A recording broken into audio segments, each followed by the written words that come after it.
On va peut-être laisser tomber. Hein. Parce que là, on a l'air un peu con. Bonjour à tous. Bonjour à tous. On a essayé de mettre des masques, mais visiblement, ça marche pas.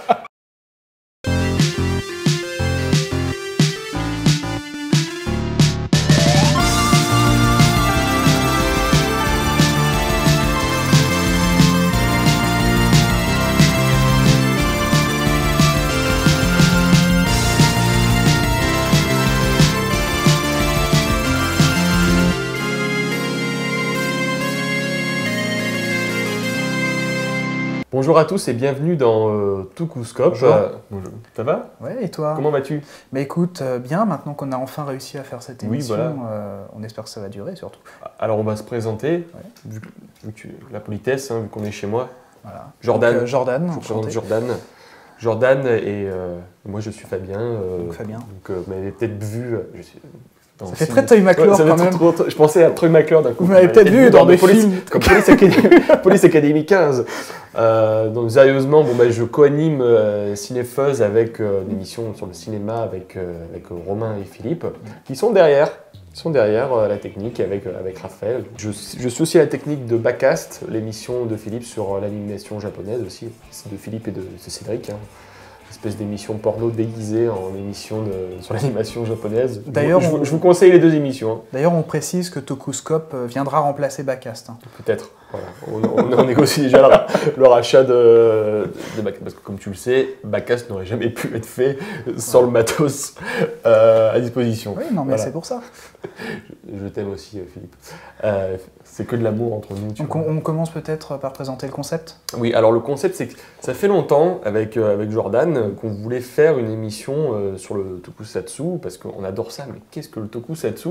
Qu'est-ce que le tokusatsu? En fait, le tokusatsu, c'est un terme qui englobe tout ce qui est lié aux effets spéciaux, mais au Japon en fait. Ça peut être les séries, ça peut être les films, et en fait, le genre est presque né avec Godzilla dans les années 50, et depuis tout ce qui a été fait après, c'est-à-dire les séries à la Bioman, donc les séries de Super Sentai, les autres films de monstres, donc Gamera, ou les autres films de super-héros japonais, tout ça, c'est un ensemble qui s'appelle Tokusatsu, et bien sûr il y a des sous-genres qu'on abordera plus tard dans l'émission. Et d'ailleurs je précise juste que Tokusatsu n'est pas forcément, ne correspond pas forcément qu'à du live. C'est-à-dire que par exemple une série comme Bomber X, qui est faite avec des marionnettes, peut très bien entrer dans le genre du tokusatsu. Oui, parce que l'intérêt essentiellement c'est de voir les maquettes de vaisseaux et de robots évoluer en live. Et j'ajouterais même... Pas en live, hein, dans une animation, mais de maquettes on va dire. Voilà, pas du dessin animé, pas de l'animation. Et j'ajouterais aussi que le tokusatsu, c'est ce qu'on peut résumer en France de manière très barbare, la science-fiction japonaise. Voilà, globalement, c'est ça, parce que beaucoup considèrent qu'elle n'a pas évolué. En tout cas, il y a une tradition des effets spéciaux qui est perpétuée des années 50, enfin même avant, jusqu'à aujourd'hui. C'est-à-dire, c'est toujours les monstres, c'est toujours des mecs dans des combinaisons en caoutchouc. Les acteurs jouent directement sur les plateaux quand ils se battent contre les monstres. Ces techniques qui n'ont pas changé. Il y a eu l'ajout de certains effets spéciaux digitaux durant, on va dire, les 15 dernières années, mais ce n'est pas forcément le fort des productions japonaises. Donc c'est pour ça que nous, en fait, on voulait en parler, parce qu'on se disait, c'est dommage, il n'y a personne qui en parle, et malgré tout, il y a des fans. Ouais. Des fans. Minorité, silencieuse, on va dire. Oui. Les fans sur la scène. Très disparates. Très disparates, voilà. Et on s'est dit, pourquoi ne pas essayer d'en parler? Peut-être que ça va marcher, peut-être que ça va se planter. On verra bien. Mais on verra bien. Donc voilà. Donc on vous souhaite bienvenue dans Tokuscope. On espère que ça va vous plaire. Donc, de toute façon, on a signé pour au moins 15 épisodes. Pour 70. Ouais. 70. Alors, de toute façon, on a au moins, voilà. Déjà une diffusion sur Fox aux États-Unis. Tout est déjà bouclé. Donc à chaque fois, fois, Fox Kids plutôt. Fox Kids, ouais.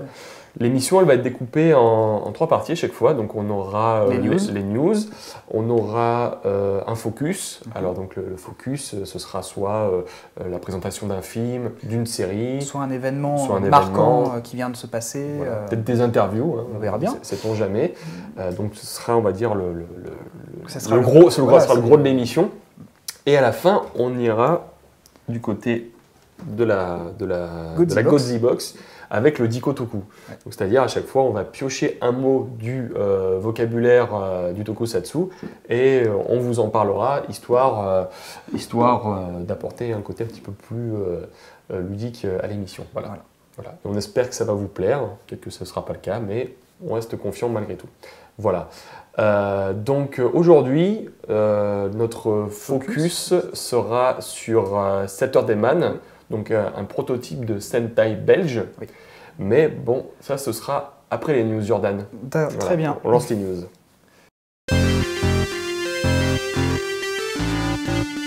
Donc la première grosse news, donc le 20 et le 21 avril à Nice, Tout à fait. c'est le retour du cartooniste Oui. pour ses 20 ans. Parce qu'il avait disparu depuis quelques années. Mais ouais, et là il revient en force. Donc Avec une grosse liste d'invités. avec une Ouais, grosse liste faut le d'invités, préciser. tout à fait. On va pas tous vous les dire, hein. Vous allez sur le site du cartooniste que je vais afficher là, je pense. Mais quand même, on va vous signaler la présence de quelques invités relatifs au tokusatsu, notamment Monsieur Kenji Oba, donc Xor, Ou Gavan dans la version originale. Gavan pour les puristes. Donc il viendra pour tout le week-end faire des dédicaces et Peut-être une conférence, peut-être d'ailleurs, une je crois. conférence. C'est prévu, hein. On espère le voir, nous aussi. J'espère. Parce qu'on y On sera verra. normalement, en théorie, si tout va bien. D'autres personnes, donc on a Monsieur Yuichi Abe, qui est un réalisateur de tokusatsu aussi. Il a fait notamment le film Ultraman Zero The Movie Bélial de 2010. Non, Tout à fait, pas mal. Bélial. Et ensuite, on a un chanteur, Oui. Monsieur Akira Kushida, qui a fait notamment le générique japonais d'Xor et des autres séries de Space Sheriff. Et il n'a pas fait aussi France 5.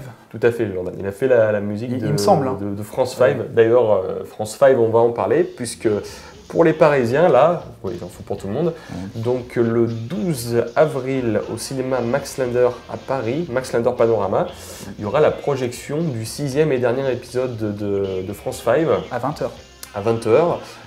Toute l'équipe sera là. Oui. Alors peut-être que si vous allez sur le site de France 5, vous pourrez encore avoir des places, Oui. parce que je crois que toutes les personnes qui sont allées pour l'épisode 5 ont Il déjà doit en resté rester leur parce place. que le site est encore actif, donc, Donc il il doit doit encore rester des peut-être places. encore rester des places à vérifier. D'accord, bon bah écoutez, allez sur le site et peut-être qu'on se C'est verra là-bas. Nous, on y sera. projection.france5.com, je crois. D'accord. Projection.france5.com. Je crois. D'accord, bah, très bien. Bon, de toute façon, nous on y sera, hein, donc peut-être qu'on vous fera coucou là-bas. N'hésitez pas à venir nous voir hein, si Tout vous... à fait, hein. Tout à fait. Si vous nous aimez ou si vous voulez nous balancer des tomates dans la gueule, vous pouvez venir nous voir. Donc moi je vais vous parler théâtre, et oui, tout simplement parce que... Oui, tu peux me regarder avec ces gros yeux. Parce que c'est une émission culturelle. Voilà. Donc Bernard Pivot va venir et va vous parler. Ce serait génial. Non, je vais vous parler théâtre tout simplement parce que le théâtre de Gennevilliers va programmer du 12 au 17 avril. Donc comme vous le voyez, l'emploi du temps se goupille très bien. Donc va programmer une pièce de théâtre contemporaine de Christophe Fiat, donc centrée sur un personnage que vous connaissez peut-être si vous êtes déjà fan du tokusatsu, puisqu'il s'agira de Godzilla. Et donc la particularité de cette pièce, c'est tout simplement parce que ça fera le lien avec la catastrophe de Fukushima. D'accord. Donc Jordan, maintenant tu vas nous parler série, n'est-ce pas? Et non, parce que j'aimerais avant tout rester sur le personnage ok, de Godzilla. Fais Parce comme que... chez toi. Un peu quand même. Parce que comme vous le savez peut-être, Legendary Pictures, donc par exemple responsable de la trilogie Dark Knight, va proposer un reboot du personnage de Godzilla. Donc pour 2014, ce sera réalisé par Gareth Edwards, donc le réalisateur de Monsters. Très bien, et donc on a quand même un début de casting. Ouais. Donc on a par exemple Bryan Cranston, que vous avez par exemple vu dans Drive. On a une des sœurs Olsen, Elisabeth Olsen, ouais, Voilà. qui jouait dans Marlène. Oui. Compliqué. Et on a Aaron Johnson, donc le fameux Kick-Ass, Ouais. qui rejoignent le casting. Et je crois qu'on a une actrice bien de chez nous aussi. Ouais, Juliette Binoche apparemment qui serait en pourparlers pour jouer dans Godzilla. Alors, tout à fait étonnant. Pourquoi pas C'est le Godzilla sur le toit, le patient Godzilla, ça va être un truc. Elle va soigner Godzilla. Ça pourrait être Ça amusant pourrait être rigolo. Normalement, le film sort en mai 2014. Le 16. Le 16 mai. Oui. Ils ont intérêt de se bouger hein, pour que ça sorte. Et si je me trompe pas, Frank Darabont vient de réécrire le scénario. Frank Darabont, grand adaptateur de Stephen King au cinéma. Et qui avait aussi bossé sur le King Kong de Jackson. C'est vrai, Oui. c'est vrai. Il était aussi showrunner sur Walking Dead, c'est ça au début? Il me semble. Ouais, je crois que c'est plus le cas maintenant. Ouais. Je crois qu'il s'est un peu fait virer. Je crois aussi.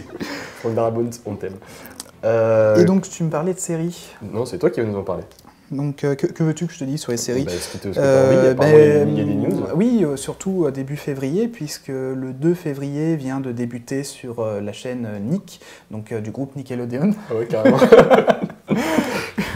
Ça commence. La nouvelle saison de Power Rangers, donc intitulée Power Rangers Megaforce. Donc je précise quand même que pour ceux qui ne le savent pas, Power Rangers adapte les Sentai au marché américain et celle-là adapte donc le Sentai Goseiger. D'accord.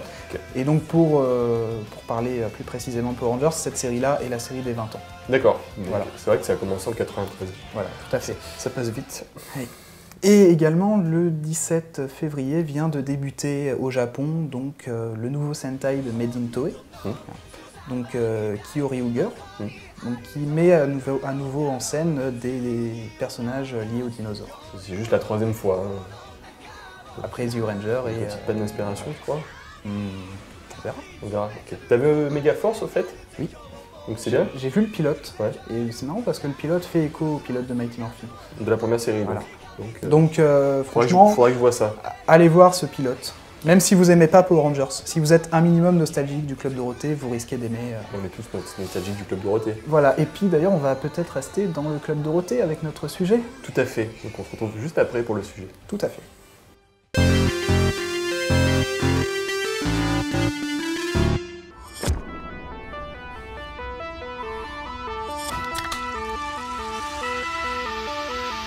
Par la puissance des consommations nocturnes, je deviens Saturday-Man!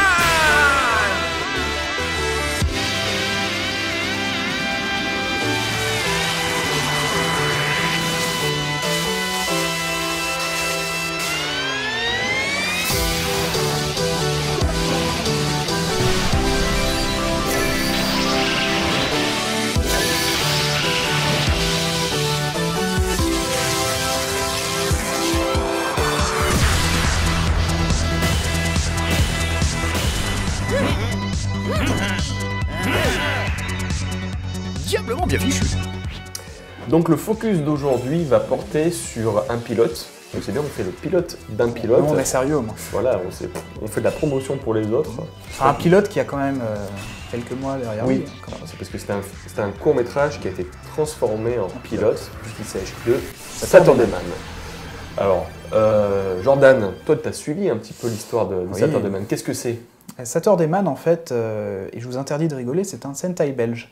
Mais la particularité de Saturday Man, c'est surtout qu'il y a les voix de Dragon Ball et de Nicky Larson. Carrément. Ouais. Ouais, c'est un peu un hommage à toute la génération Club Dorothée, en fin de compte. Mais je pense que c'est plutôt ça, sur un squelette de Sentai. D'accord. Ouais, en fait, ils ont carrément fait venir... Alors, le réalisateur, on va en parler, c'est Samuel Busseret. Oui. Alors, en fait, c'est un type qui bosse chez Ankama. Oui. Qui travaille sur Dofus, il me semble. Ouais, sur Wakfu Dofus, sur Wakfu. Ouais. Et en fait, donc il a monté ce projet de faire en fait à la base un court métrage qui s'appelle. Et même pas, parce qu'à l'époque ça devait être juste un clip. Ah bon, carrément? Oui, parce qu'en fait c'est parti tout simplement d'un projet totalement pas sérieux du tout. D'accord. Où en fait ils avaient en tête en fait de faire un clip façon Bernard Minet. D'accord, avec une musique. Et donc en fait c'est pour ça d'ailleurs qu'il n'y avait pas de doublage. D'accord. Donc c'est pour ça qu'on s'est retrouvé à avoir les doubleurs de Dragon Ball sur le projet, parce qu'à l'époque ça devait être juste un clip. D'accord. Est-ce que tu peux nous rappeler l'histoire? Donc en fait l'histoire c'est tout simplement... D'ailleurs c'est quoi l'histoire? Alors je vais le faire parce que je l'ai sous les yeux. Donc... Bah bravo, t'as fait ton taf, c'est bien. Hein. Non mais je sais l'expliquer, mais... Donc alors c'est le grand sommeil qui est le méchant de l'histoire. Le grand sommeil, son but c'est d'endormir tout le monde entre 22h et 7h parce qu'il dit que les gens ils n'ont pas le droit de faire la fête et que la nuit c'est fait pour dormir. Puis d'ailleurs il a un petit côté David Bowie. Oui, il a un côté un peu David Bowie, exactement. Donc qu'est-ce qu'il fait? Donc il envoie son monstre Parano. Oui. Parano c'est une espèce de pyramide avec un œil. Oui. Très franc-maçon d'ailleurs. On commence. Fukushima, franc-maçon, là, tac. Aïn-Saman, Toguscope, émission politique. Donc en fait il envoie Parano pour endormir tout le monde sur Terre. Voilà, avec ses rayons paralytiques. C'est pas paralytique? Non, c'est pas paralytique. C'est soporifique. Ah voilà. Soporifique. Donc puis ensuite notre héros qui s'appelle Saturnin, Oui, nom de canard, ouais, je sais. Donc Saturnin qui est un clubbeur. Oui, mais s'il s'appelait pas Saturnin, on pourrait pas faire Saturday-Man. C'est vrai. T'imagines s'il s'appelait Joseph, on c'est l'appellerait Joseph Man. C'est vrai, c'est vrai. C'est pas con comme jeu de mots, ouais. Saturnin. Ouais. Donc Joseph, qu'est-ce qu'il fait? Donc c'est un clubbeur. Tout à fait. C'est un clubbeur et sa copine, donc en fait une fille dont il est tombé amoureux, donc princesse, se fait enlever par les méchants. Je vois la technique, ils sont consternés par nos blagues. D'ailleurs, juste l'anecdote pour paraître un peu plus sérieux, Princesse est jouée par la copine du réalisateur. Ça, on aurait pu le dire après. Oui, là, mais au moins on redevient. T'as le cousin qui vient et tout là. Au moins on redevient sérieux parce que là, ouais, mais bon. partir en dérive. Les gens ne sont pas censés le savoir, un peu respect de la vie privée. Ouais, mais bon. Donc j'essaie de reprendre sur Saturnin. Saturnin, donc c'est un clubbeur qui se fait attaquer par le monstre parano et sa copine, donc princesse, qui est la copine du réalisateur, en effet, se fait enlever. En fait, c'est pire que les feux de l'amour. C'est ça. Donc ensuite, il y a le professeur Doyobi, qui est joué par Marcus, qui le transforme en super-héros, Saturday-Man. Façon Kamen Rider quand même. Façon Kamen Rider avec des implants cybernétiques. En fait, même façon Super Inframan d'ailleurs aussi. Là on remonte encore plus loin, quoi. Donc en fait, il doit boire une espèce de Red Bull chimique qui le transforme en super-héros. Oui, c'est-à-dire qu'il n'a pas de morpheur en fait comme dans un vrai Sentai. C'est-à-dire que sa séquence de transformation se fait après qu'il ait ingurgité une boisson créée par Doyobi. Par Doyobi. Qui rend la vessie gazeuse pendant une petite quinzaine. L'urine gazeuse, Dixie le professeur. Mais il est accompagné de 4 autres super-héros qui sont... Là, je te laisse. Donc, nous avons déjà Force Dance, donc, qui fait danser les gens lors des soirées. On a Force Joke, qui raconte des blagues. On a Force Drunk, qui se permet d'arroser un peu la soirée. Et surtout, on a Force Sex. Qui donne beaucoup d'amour. Ah ouais. Alexandra Deckman. J'espère qu'ils vont développer son personnage pour les autres séries. Moi j'espère justement qu'ils vont pas trop le développer. Oui, bah écoutez, l'art de la suggestion est important. Il y a eu quand même une petite modification entre le stade du pilote et le stade de l'épisode 0. Ils ont quand même refait le montage du film un peu. Oui, parce que en fait, tout le prologue, donc, qui est un gros clin d'œil à Portal, tout ce prologue en fait était après le générique en fait. D'accord. Et donc du coup, on voyait tous les écrans s'allumer et on revenait sur la séquence de la boîte de nuit comme on voit au début en fait. D'accord. Donc là, en fait, ils ont tout modifié pour que ça soit correct pour un épisode de série, c'est-à-dire générique très court. On a un teaser, un générique, qui est un générique de Sentai pour le coup. Ils avaient des cartons aussi, des cartons de présentation de perso avec des arrêts sur image, un peu comme les films de Guy Ritchie. Et en fait, ils l'ont totalement retiré parce que, et d'ailleurs, c'est pas tant handicapant que ça parce que j'ai l'impression que ça bouffait un peu le rythme. J'avais l'impression aussi parce que je me suis dit, bon, c'est pas nécessaire qu'on ait les noms de tous les personnages au début, comme ça, en frise. Là, je trouve que justement, il y a un meilleur rythme et on va plus dans l'action. Et même quand ça fait que parler, c'est beaucoup plus intense. Il faut quand même qu'on mentionne aussi le comédien de doublage. Et oui, parce qu'il y a quand même des grands noms. Alors, je pourrais les dire de mémoire, mais donc on a Patrick Borg, qui fait la voix de Saturday-Man, qui est connu pour faire la voix de Son Goku adulte. Tout à fait. On a qui aussi? Éric Legrand, qui joue le Grand Sommeil, donc, que vous connaissez peut-être pour sa voix de Vegeta. Oui, de Seiya. De Seiya aussi. Et surtout, pour rester dans le tokusatsu, il a doublé Charivan dans un épisode d'Ixor. Ah, bien. Oui. Il a fait une voix dans Power Rangers le film. Oui, ça la voix du père. Et surtout, il double Cyril dans Bomber X, donc le héros de la série. Voilà. Dr Jordan, encyclopédie. Il y a aussi donc Céline j'allais dire Céline Monsara. Céline Monsara. Oui. Qui fait la voix de Bulma. Et qui est aussi la voix de Julia Roberts. Entre autres. Ouais. Et aussi, toujours pour rester sur le tokusatsu, elle avait doublé le personnage féminin dans Terror of Mechagodzilla. Wow. Là, les gens... Donc, connu sous le nom français des Ogres de l'espace, je crois. Oui, ou les monstres du continent perdu. Voilà. Donc qui on a aussi? On a donc Brigitte Lecordier. Brigitte Lecordier, qu'il est inutile de présenter vu le nombre de rôles qu'elle a fait, mais elle est quand même connue pour son rôle de Sangoku jeune. Petit. Oui. Oui, aussi, elle fait oui. Oui, et aussi elle a fait la voix de Conan dans Le Fils du Futur. Enfin, Conan, le Fils du Futur. C'est vrai. Donc une œuvre du futur studio Ghibli à l'époque. Pas de Conan le Barbare. Ça pourrait être Ça va avoir du genre délire. Philippe Ariotti aussi, qui fait la voix de Petit Cœur, qui là joue le méchant Parano. Il joue le méchant Parano et les clones bleutés. Les clones bleutés. Donc la fameuse police. Et Vincent Europion. Qui est d'ailleurs la voix de Nicky Larson. Exactement. Là, il fait Force Drunk et Force Joke. Ouais. Donc, je ne sais pas où ils sont allés chercher le budget pour assembler tous ces gens, parce que le réalisateur, il a insisté dans les vidéos promo qu'il n'avait pas de budget, mais là, quand même, il fallait les chercher, tous ces gens-là. Et d'ailleurs, juste pour revenir sur Brigitte Lecordier, c'est elle aussi qui fait la direction du doublage. vocale. Voilà. C'est elle qui a tout géré. Il y a du niveau là, quand même. Ouais. Qu'est-ce que t'en as pensé, toi? Ben moi, j'ai bien aimé, en fait. Non, c'est vrai? Non, bon il paraît. J'ai bien aimé parce qu'on fait leur pub. Non, mais sérieusement. Oui. Très sérieusement, j'ai bien aimé. Et j'ai bien aimé, je pense, parce que ce n'est pas un Sentai classique. C'est-à-dire que, comme on l'expliquait tout à l'heure, c'est un hommage à cette génération 80, à la génération Club Dorothée, sur un squelette de Sentai. C'est-à-dire que je pense qu'ils auraient fait un Sentai classique comme on a l'habitude d'en voir, ça ne serait pas passé. Parce que par exemple dans la série, on a quand même, outre le Sentai, donc on a les voix de Dragon Ball, ça on l'a dit, on a également des clins d'œil à par exemple Musclor, donc les maîtres de l'univers, par exemple Saturnin qui crie une réplique similaire à celle de Musclor. On a également des clins d'œil à l'univers des jeux vidéo et du rétro gaming actuel, par exemple la présence de Marcus, qui son ordinateur, c'est un Commodore 64, voilà. Donc c'est une vieille machine, et en fait qui retranscrit les combats des héros contre les monstres avec un écran 8 bits. Oui. Voilà, donc ça c'était assez marrant. Moi, ce que j'ai bien aimé dans le film, c'était que pour la première fois, le robot de l'équipe, c'était un robot féminin. Qui s'appelle le Doyobi Sentai. Il a la particularité d'avoir ses pouvoirs dans sa poitrine, puisqu'il a des magies telles que Cannon Boobs et Boobs Splash. C'est assez marrant. Toi, tu avais noté quelque chose sur ce robot? Oui, c'est que j'ai l'impression que le robot est quand même bien inspiré de Goldorak, parce que c'est un personnage assez fin. Je veux dire, par rapport à là où un robot de Sentai est quand même quelque chose de très mastoc, là c'est quand même un robot assez fin qui se rapproche plus d'un univers de voilà. Gonagai que d'un robot de Sentai traditionnel. Donc, en fait. Après, est-ce que c'est une allusion voulue ou non, mais en tout cas, moi personnellement en tant que spectateur, je l'ai vu comme ça. Le robot qui est joué aussi par la copine du réalisateur. Et oui. Donc on précise. Écoute, qu'est-ce qu'on pourrait dire d'autre Il y a aussi une grosse innovation. Si. C'est la Disco Zone. Oui, c'est vrai.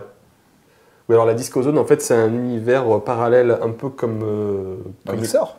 Comme les méchants Même si là, c'est les gentils donc, qui invoquent cet univers. Oui, c'est ça. Voilà. En fait, dans XOR, on contextualise, dans XOR, il y avait les méchants qui évoquaient des univers alternatifs pour emmener le héros et se battre là-bas. Là, c'est l'inverse, puisque c'est les héros qui peuvent invoquer cet univers, qui est une espèce de boîte de nuit géant dans lequel les immeubles sont téléportés, ainsi que le... En fait, c'est surtout que c'est là où ils se battent, en fait. C'est là où ils se battent, voilà. Qu'ils soient au point de vue humain ou au point de vue robot. Enfin, je veux dire d'un point de vue... Oui, quand ils se battent en Sentai, ils se battent aussi dans la Disco Zone. Voilà, donc en fait, non, ça c'était marrant aussi. Mais ce qui est bien, c'est qu'ils conservent le concept de la nuit et de la danse jusqu'au bout du truc. Tu vois, ils le lâchent pas, en cours de route. Donc ça, c'était plutôt pas mal. Moi, je veux voir la suite parce que je me demande comment est-ce qu'ils vont décliner l'univers. Est-ce qu'ils vont plus développer les personnages ou est-ce qu'ils vont rester comme ça sur une formule classique? Ça serait quand même bien qu'ils développent les personnages. Oui, surtout Force Sex. Ouais. Surtout, il faudrait qu'il fasse un spin-off sur Force Sex. Moi, j'aimerais bien savoir d'où vient ce méchant. Pourquoi est-ce qu'il s'attaque à la nuit? Est-ce que c'était un clubber qu'on a jeté de force d'une boîte de nuit? Ça pourrait être intéressant, d'ailleurs. Ça pourrait être pas mal. Un ancien videur, par exemple. Ça pourrait être intéressant de faire Saturday Man Origin, Grand Sommeil. Oui, ça serait pas mal, ouais. Je pense qu'il a créé des personnages assez intéressants, mais vu qu'il a quand même un groupe de gens bien soudés autour de lui. Surtout avec Ankama aujourd'hui, qui le produit officiellement, ça y est. Parce qu'il a fait pas mal de choses sur le film. Enfin, outre la réalisation, il a fait les effets spéciaux. Il a fait la musique aussi, d'ailleurs, magnifique musique, soit dit en passant. Très belle bande BO électro. Il a fait le montage aussi. Il a pratiquement tout fait, presque tout fait. Donc Samuel Busseret, chapeau quoi. Donc voilà, écoutez, vous pouvez voir ce pilote de Saturday Man sur www.saturdayman.be. Oui, parce qu'ils sont belges, ils ne sont pas français. Oui, il n'y a pas que les frères Dardenne qui viennent de Belgique, les gars. Donc BE. Et sur une chaîne de YouTube qui s'appelle Doyobi Sentai. Voilà, donc on va mettre les noms là aussi. Donc voilà, donc maintenant on se retrouve pour le Dikotoku. Tout à fait.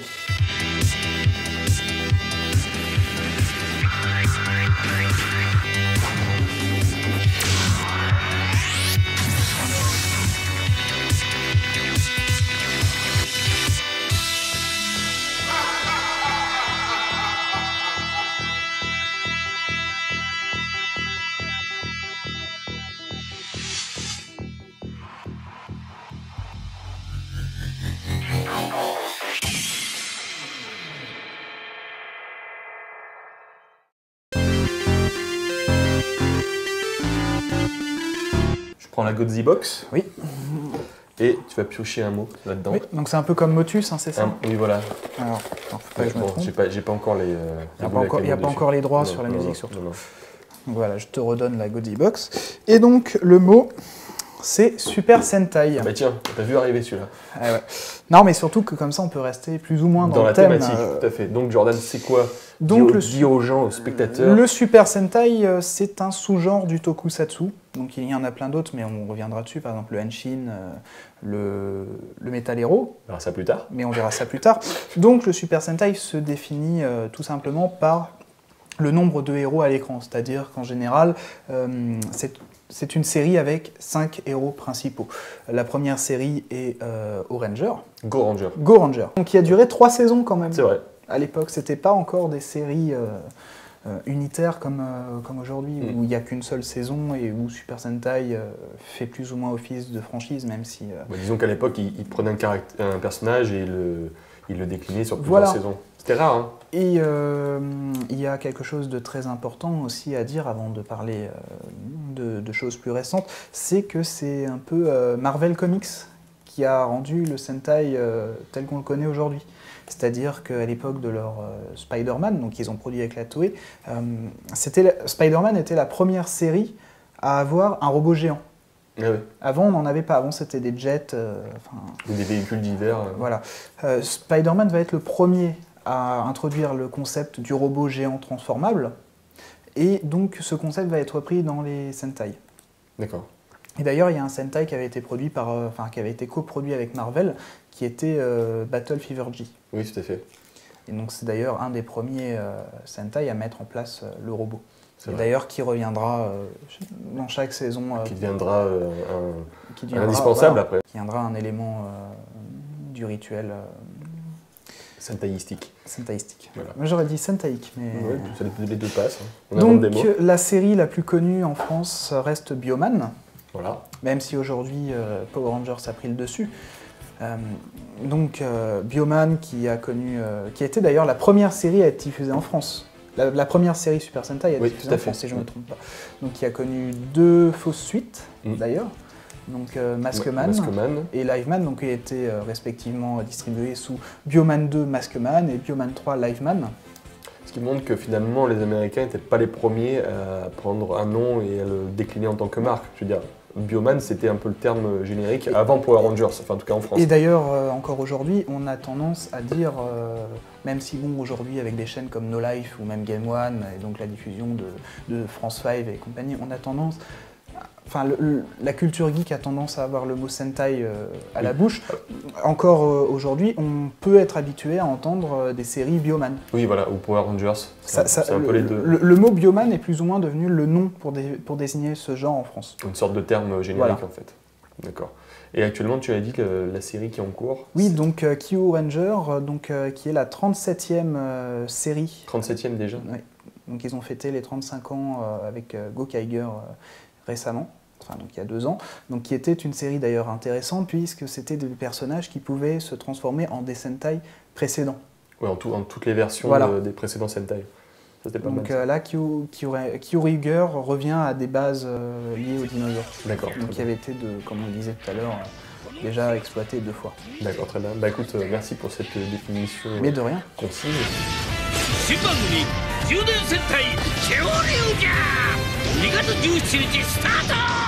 Bon ben voilà, l'émission touche à sa fin. Et malheureusement, c'est déjà... J'ai fini, t'es tout triste, on dirait. Tout touché par les mots. C'est parce qu'on l'a fait, ça y est, on est arrivé. Ça y est. On est arrivé. Bah écoutez, on espère que ce pilote vous a plu. Il y aura sûrement des petites approximations. D'ailleurs, on a pensé à une autre... du langage. Non, mais surtout, on a pensé à une autre section pour les prochains épisodes, mais on n'en dit pas plus pour le moment. Non, l'art du teasing. Ouais. L'art du teasing. Écoutez, laissez-nous vos commentaires d'amour, vos commentaires de haine, vos commentaires de conseils surtout, parce que c'est grâce à vous qu'on va... Et puis on espère que même si vous ne connaissez pas le tokusatsu, ça vous donnera plus ou moins envie de le voir, ou de le découvrir. Parce que le monde est fait de couleurs. Voilà. Et que le tokusatsu est un monde de couleurs. Écoutez, moi je voudrais aussi remercier mes copains derrière, qui sont derrière la caméra, qui nous ont supportés pendant 1 heure pendant ce tournage, qui m'a rappelé les débuts de Cinefeuse. On ne savait pas ce qu'on faisait, il fallait faire des textes, il fallait plus faire des textes. C'était un petit peu un retour, 5 ans derrière, j'ai retrouvé mes 24 ans, c'est fou. Wow. Et comme quoi on a commencé tard. Cinefeuse, promesse tenue. Promesse tenue, badge de qualité. Voilà, donc écoutez, on se retrouve le mois prochain si tout va bien. Et j'aimerais juste remercier 2 autres personnes aussi. Remercie-les. Donc j'aimerais remercier Adrien et Julien, donc, qui ont plus ou moins travaillé sur ce pilote, donc de manière plus ou moins directe. C'est gratuite. Donc, voilà, surtout gratuite parce qu'on n'a pas de budget. Oui, il ne faut pas croire, ça on les a pas achetés. Hein. Enfin, pas tout de suite. Pas tout de suite. Donc voilà, j'aimerais remercier ces 2 personnes donc, pour l'aide qu'ils nous ont fournie. Merci les gars. Donc voilà, écoutez, prenez soin de vous et transmettez-vous. Hein, voilà, maintenant je crois que ça va être ça notre slogan. Et prenez soin de vous.